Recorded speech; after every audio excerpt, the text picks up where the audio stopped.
Kaya mga kapatid, ang pagmamahal, ang habag ni Allah subhanahu wa ta'ala, ito ay binigay niya sa lahat ng kanyang mga nilikha. Lalong-lalo na bilang isang tao. Bakit? Anong habag ni Allah subhanahu wa ta'ala sa atin bilang isang tao? Nilikha tayo ni Allah subhanahu wa ta'ala na pinaka-special sa lahat. Laqad khalaqnal insana fi ahsani taqwim. Ang pagkalikha ni Allah subhanahu wa ta'ala sa katawan natin, sa buhay natin, ito ang pinaka-the best na nilikha ni Allah subhanahu wa ta'ala. Hindi ba habag ni Allah subhanahu wa ta'ala yun? Kung wala sa atin ang habag ni Allah subhanahu wa ta'ala, hindi kalilikhain ni Allah subhanahu wa ta'ala na ganyan kaganda ang pangangatawan, ganyan kalusugang pangangatawan, ganyan kakaganda tignan. Hindi kanilikha ni Allah subhanahu wa ta'ala na iginaya kanya sa mga hayop. Kahit na ikaw ay hindi sumasamba kay Allah subhanahu wa ta'ala, binubuhay ka pa rin ni Allah subhanahu wa ta'ala. Kahit na hindi ka nagsasala ng 5 beses, dahil sa si Allah subhanahu wa ta'ala ang pinakamahabagin at pinakamaawain, ay binubuhay ka pa rin ni Allah subhanahu wa ta'ala kahit hindi ka marunong tumanaw ng utang na loob sa Kanya. Kayong binabasa natin sa Suratul Fatiha, Ar-Rahmanir Rahim, ang siyang pinakamahabagin at pinakamaawain. Subhanallah. Ganun kahabagin si Allah subhanahu wa ta'ala, mga kapatid. Kahit na wala sa puso mo ang pag-aalala kay Allah subhanahu wa ta'ala, kahit na kinakalimutan mo na si Allah subhanahu wa ta'ala, minamahal ka pa rin ni Allah subhanahu wa ta'ala. Binubuhay ka pa rin ni Allah subhanahu wa ta'ala dito sa mundo. Bakit?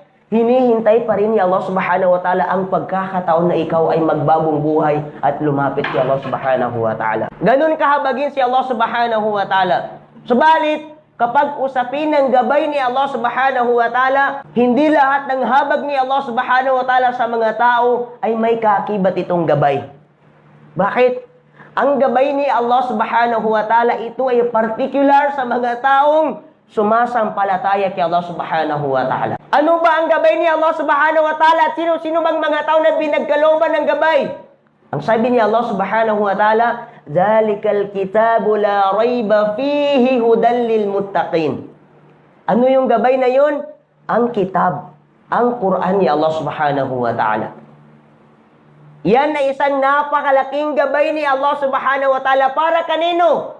Hudan lil muttaqin. Yan ay gabay sa mga tao na sumasampalataya kay Allah subhanahu wa ta'ala.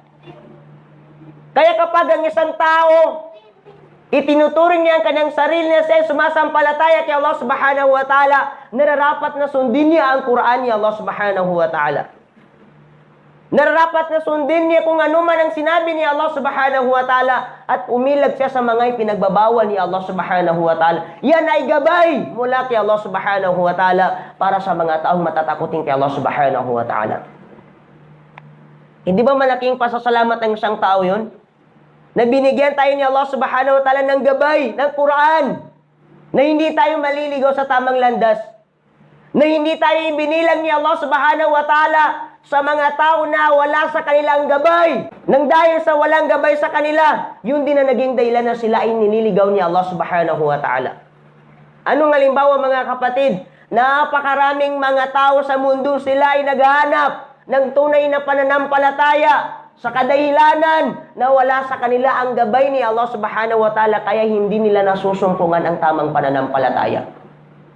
Kaya ginagawa nila, sila ay sumasamba sa kanilang kapwang tao, sumasamba sa semento, sa ribulto, at iba pang mga sinasamba. Ang sabi ni Allah subhanahu wa ta'ala, فَمَنِ اتَّبَعَ هُدَى فَلَا يَضِلُّ وَلَا يَشْقَى.